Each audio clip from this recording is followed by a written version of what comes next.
आज भी हमें एक वॉलेटाइल डे देखने को मिला है। कल का दिन और आज का दिन ऑलमोस्ट सेम ही था। गैप अप ओपनिंग हमें देखने को मिली और उसके बाद थ्रू आउट द डे एक सेलिंग प्रेशर ही हमने देखा है। तो चलिए आज के पोस्ट मार्केट आउटलुक में डिस्कस करते हैं कि हमारे बाजार में आज कैसी ट्रेडिंग हुई है। हमने हमारे प्री मार्केट आउटलुक में डिस्कस किया था कि जो गिफ्ट निफ्टी है वो हमें गैप अप ओपनिंग के इंडिकेशंस दे रही है, फ्लैट टू गैप अप, और वैसे ही हुआ। एक हल्का सा गैप अप हमें देखने को मिला।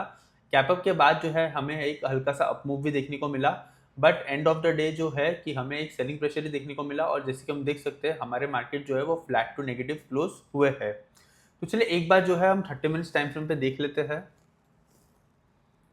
देखिए जैसे कि हम देख सकते हैं यहाँ पे एक गैप अप ओपनिंग, और गैप अप ओपनिंग के बाद एक हल्का सा अपमूव, और उसके बाद सेलिंग प्रेशर देखने को मिला है थ्रू आउट द डे। देखिए हमने सुबह भी एक ही चीज़ डिस्कस की थी कि मार्केट जो है वो काफ़ी कंसोलिडेशन फेज में चल रहे हैं और काफ़ी वॉलेटाइल भी रहने वाले हैं। और फ्राइडे को मार्केट के बाद रिलायंस का रिजल्ट है, सैटरडे को मेजर बैंक्स का रिजल्ट है, एचडीएफसी बैंक, आईसीआईसीआई बैंक। तो मार्केट जो है वो भी कंसोलिडेट ही होने वाले हैं कुछ दिन के लिए। और ऐसे हमारे पास कोई अच्छी न्यूज़ नहीं है कि मार्केट जो है एक अपमूव दे। तो आज भी हमें जो है वो 100 ईएमए से रिजेक्शन देखने को मिला, हम ऐसे ही कह सकते हैं। और कल भी सेम ही स्टोरी थी हमारे मार्केट में, और हमने ये भी डिस्कस किया हुआ है कि 24,200 के जो रेसिस्टेंस है वो काफ़ी स्ट्रॉन्ग रेसिस्टेंस है, वो जल्दी से ब्रेक नहीं हो रहे हैं।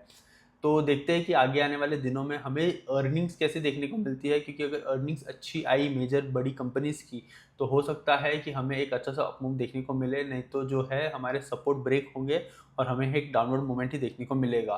क्योंकि ब्रेंट क्रूड के प्राइसेस भी जो है वो बढ़ते जा रहे हैं और अभी तो 85 के करीब ही है। आज भी हमें एज सच कोई गिरावट देखने को नहीं मिली है ब्रेंट क्रूड के प्राइसेस के अंदर। और यूएसडी एनआर की भी बात करें तो रुपी जो है वो दिन बर दिन सिर्फ डिप्रिशिएट ही हो रहा है। तो देखते हैं कि आगे आने वाले दिनों में हमें ऐसी कौन सी पॉजिटिव न्यूज़ मिलती है। और मेरे हिसाब से जो अर्निंग्स है वही एक पॉजिटिव न्यूज़ हो सकती है हमारे मार्केट को, एक हम कह सकते हैं टर्न अराउंड के लिए। अगर अर्निंग्स भी अच्छी नहीं आई तो हमारे मार्केट्स के अंदर एक वीकनेस ऑलरेडी तो है, बट हो सकता है कि ब्रेकडाउन भी जल्दी देखने को मिल सकता है। तो देखते हैं कि अर्निंग्स कैसे आती है। और कल का दिन भी मेरे हिसाब से ऑलमोस्ट ऐसा ही जाने वाला है, ऑलमोस्ट फ्लैट हमें देखने को मिलेगा या कंसोलिडेशन फेज देखने को मिलेगा। हो सकता है कि अर्निंग से पहले बहुत सारे लोग जो है वो अपनी पोजीशन क्लोज करना चाहते हो पर्टिकुलर स्टॉक्स के अंदर। तो हो सकता है कि एक सेलिंग प्रेशर भी हल्का सा देखने को मिल सकता है। तो कल के ट्रेडिंग सेशन के बारे में कल ही हम बात करेंगे, पर आज के ट्रेडिंग सेशन के अंदर बात करें तो जो लेवल्स भी हमने सुबह डिस्कस किए थे उन्हीं लेवल के बीच में ही क्लोजिंग हमें देखने को मिली है, और निफ्टी बैंक निफ्टी दोनों कंसोलिडेट फेस में चल रही है। फ़र्क सिर्फ इतना है कि हमने कल देखा था कि निफ्टी जो है वो थोड़ी पॉजिटिव क्लोज हुई थी, और बैंक निफ्टी जो है वो कुछ ज़्यादा पॉजिटिव क्लोज हुई थी। बैंक निफ्टी जो थी वो कल ज़्यादा स्ट्रॉन्ग थी, बट आज जो है वो केस रिवर्स हो गया है। बैंक निफ्टी भी इनफैक्ट ज़्यादा वीक थी कंपेयर टू निफ्टी। निफ्टी जो है सिर्फ 5-6 पॉइंट्स ही नेगेटिव क्लोज हुई है, और बैंक निफ्टी जो है वो नियरली 175 पॉइंट्स नेगेटिव क्लोज हुई है। तो देखने जाए तो आज दोनों वीक ही क्लोज हुए हैं। तो चलिए बैंक निफ्टी का भी चार्ट देख लेते हैं। देखिए बैंक निफ्टी की भी बात करें तो बैंक निफ्टी में भी एक गैप अप ओपनिंग देखने को मिली थी, बट बैंक निफ्टी में जैसे ही गैप अप ओपनिंग हुआ उसी सेकंड से सेलिंग प्रेशर शुरू हो गया, और बैंक निफ्टी जो थी वो तुरंत ही नेगेटिव ट्रेड करने लग गई, और थ्रू आउट द डे उसने नेगेटिव ही ट्रेड किया है। इनफैक्ट बैंक निफ्टी का लो की भी अगर हम बात करें तो 57,400 के करीब का लो बना है, और ऑलमोस्ट 200 पॉइंट्स की हमें थोड़ी सी रिकवरी भी देखने को मिली है बैंक निफ्टी के अंदर। तो चलिए एक बार 30 मिनट्स टाइम फ्रेम पे बता देता हूँ मैं आपको। देखिए ये यहाँ पे गैप अप ओपनिंग हुई, और गैप अप ओपनिंग के बाद तुरंत ही सेलिंग प्रेशर देखने को मिला, और बैंक निफ्टी जो है वो नेगेटिव ट्रेड होने लगी। और आफ्टरनून में एक हल्की सी रिकवरी हमें बैंक निफ्टी के अंदर देखने को मिली है। अगर लेवल्स की बात करूँ बैंक निफ्टी के भी, तो जो सुबह हमने डिस्कस किया हुआ था कि 57,400 से लेकर 57,800 के जो लेवल्स है वहीं पे बहुत ज़्यादा स्ट्रॉन्ग सपोर्ट है। तो जैसे कि हम देख सकते हैं कि आज की क्लोजिंग भी इस रेंज के बीच में ही आई है। कल की भी क्लोजिंग की बात करें तो वो भी इसी रेंज के बीच में हमें देखने को मिली है। तो देखते हैं कि आगे आने वाले दिनों में बैंक निफ्टी भी कैसा परफॉर्म करती है।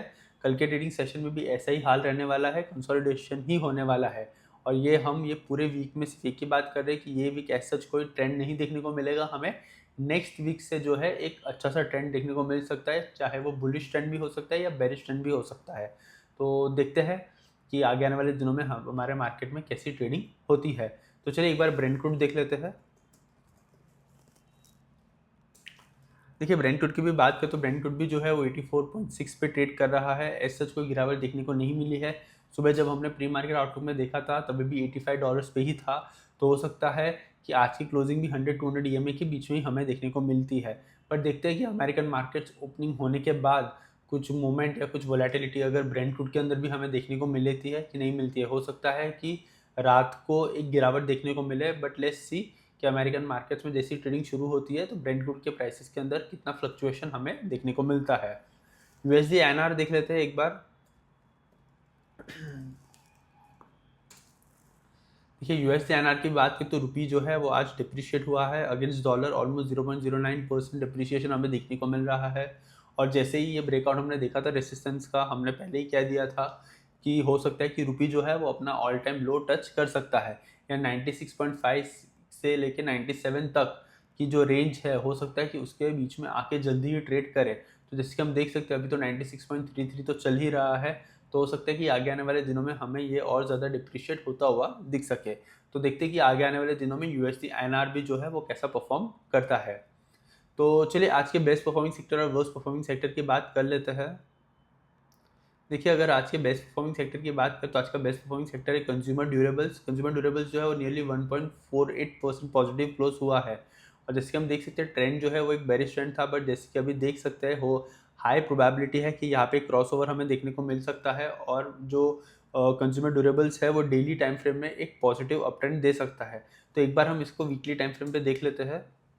देख ले वीकली टाइम फ्रेम पे देखें तो एक पॉजिटिव ट्रेंड हमें चलता हुआ दिख रहा है, और इस वीक एक ब्रेकआउट भी हमें देखने को मिला है। मैं मार्क कर देता हूँ। देखिए ये एक रेसिस्टेंस के लेवल थे यहाँ पे, और जैसे कि हम देख सकते हैं ये वीक एक अच्छा सा ब्रेकआउट हमें देखने को मिला है कंज्यूमर ड्यूरेबल्स में। तो देखते हैं कि आगे आने वाले दिनों में ये सेक्टर जो है वो कैसा परफॉर्म करता है। ये वीकली टाइम फ्रेम पे ब्रेकआउट मिला है, तो देखते हैं कि आगे आने वाले वीक्स में कंज्यूमर ड्यूरेबल्स कैसा परफॉर्म करता है। तो ये सेक्टर जो है उसके ऊपर आप नज़र रख सकते हैं, जैसे कि हम रियलिटी सेक्टर पे भी नज़र रखे रहते हैं, क्योंकि उसके अंदर भी वीकली टाइम फ्रेम पे एक ब्रेकआउट देखने को मिला था। सेम वैसे ही कंज्यूमर ड्यूरेबल्स पे भी ब्रेकआउट है, तो देखते हैं कि आगे आने वाले दिनों में ये सेक्टर कैसा परफॉर्म करता है। तो चलिए एक बार जो है आज के वीक परफॉर्मिंग सेक्टर की बात कर लेते हैं। देखिए आज का वीक परफॉर्मिंग सेक्टर है रियलिटी सेक्टर। रियलिटी सेक्टर में हमें ऑलमोस्ट 1% की गिरावट देखने को मिली है, और ऑब्वियसली वैसे ही होगा क्योंकि ब्रेकआउट था, उसके बाद कंसोलिडेट हुआ, थोड़ा सा पुल बैक, फिर से एक अच्छा सा अपमूव, और फिर से एक हल्का सा हम कह सकते हैं कि पुल बैक के बाद हमें एक अपमूव फिर से देखने को जल्दी मिल सकता है रियलिटी सेक्टर में। तो देखते हैं कि आगे आने वाले दिनों में रियलिटी सेक्टर भी जो है वो कैसा परफॉर्म करता है। तो चलिए एक बार जो है वो हम FIDI के नंबर्स देख लेते हैं। देखिए नंबर की बात करें तो नंबर्स जो है वो अभी तक रिलीज नहीं हुए हैं, तो हम हमारे प्री मार्केट आउटलुक में कल डिस्कस कर लेंगे कि हमें क्या नंबर्स देखने को मिलते हैं। अगर मैं अमेरिकन मार्केट्स के फ्यूचर की बात करूं तो जो डाउ जोन्स के फ्यूचर है वो पॉजिटिव ट्रेड कर रहे हैं, और जो नस्डा के फ्यूचर है वो नेगेटिव ट्रेड कर रहे हैं। तो देखते हैं कि आज अमेरिकन मार्केट में कैसी ओपनिंग होती है, और ओपनिंग होने के बाद कैसी ट्रेडिंग होती है। तो हम हमारे प्री मार्केट आउटलुक में डिस्कस कर लेंगे कि अमेरिकन मार्केट में कैसी ट्रेडिंग हुई है आज के ट्रेडिंग सेशन में। तो चलिए आज का जो हमारा पोस्ट मार्केट आउटलुक है उसे हम समराइज करते हैं। और समराइज करते हो तो यही कहूँगा कि हमारे मार्केट जो है वो कंसोलिडेशन फेज में ही है ये पूरे वीक। तो हो सकता है कि कल का भी जो दिन है वो कंसोलिडेशन में ही जाएगा, और नेक्स्ट वीक से हमें एक अच्छा सा अपमूव देखने को मिल सकता है। आज का और कल का दिन ऑलमोस्ट सेम ही था, गैप अप ओपनिंग के बाद एक अपमूव, उसके बाद सेलिंग प्रेशर, और जैसे कि हम देख सकते हैं आज निफ्टी बैंक निफ्टी दोनों नेगेटिव ही क्लोज हुई है। अगर मैं बात करूँ small cap mid cap micro cap की, तो वो भी जो है वो नेगेटिव में क्लोज हुए हैं, बट डीप नेगेटिव नहीं है। ऑलमोस्ट 0.4 से 0.5% तक की गिरावट उसके अंदर भी हमें आज देखने को मिली है। अगर मैं सेक्टर्स की बात करें तो आज का वर्स्ट परफॉर्मिंग सेक्टर था रियलिटी सेक्टर, जिसके अंदर 1% की गिरावट देखने को मिली है, और बेस्ट परफॉर्मिंग सेक्टर था कंज्यूमर ड्यूरेबल, जिसके अंदर ऑलमोस्ट 1.5% का अपमूव देखने को मिला है, प्लस उसके अंदर वीकली टाइम फ्रेम पे एक ब्रेकआउट भी देखने को मिला है। बट उसके कंफर्मेशन के लिए हमें कल फ्राइडे है, तो वीक की कैंडल जो है वो कल क्लोज होगी, तो कल चाहिए तो हम एक बार फिर से कंज्यूमर ड्यूरेबल्स का चार्ट देख लेंगे वीकली टाइम फ्रेम पे, और देख लेंगे कि जो ब्रेकआउट है वो सच्ची का ब्रेकआउट है या फिर एक फेकआउट है। तो वो भी हम जो है कल के हमारे पोस्ट मार्केट आउटलुक में देख लेंगे कि कंज्यूमर ड्यूरेबल्स कितना अच्छा हमें लग रहा है, कि हमें आने वाले वीक्स में उसके ऊपर फोकस करना चाहिए कि नहीं करना चाहिए। तो चलिए यही थी हमारी पोस्ट मार्केट की एनालिसिस। अगर आपको ये वीडियो अच्छा लगा है तो please like share and subscribe, and thank you for watching.